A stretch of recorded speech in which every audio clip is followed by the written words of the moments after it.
สวัสดีครับจากที่ทุกคนเรียนกันไปนะครับว่า v เท่า f lambda นะแต่ทีนี้ความเร็วเสียงนะฮะมันขึ้นอยู่กับตัวกลางหมายความว่า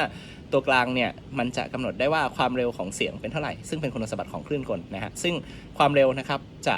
ของเสียงในตัวกลางนะฮะจะแปรผันตรงกับ square root ของ bulk modulus นะฮะหารด้วยความหนาแน่นนะฮะเพราะฉะนั้นถ้าสมมติเราเปลี่ยนความหนาแน่นหรือเปลี่ยน bulk modulus นะครับเราก็จะสามารถเปลี่ยนความเร็วของเสียงได้ตัวอย่างเช่นนะอันนี้เป็นลูกบอล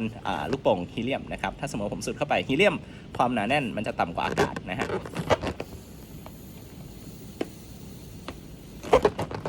สิ่งที่เกิดขึ้นนะครับก็คือ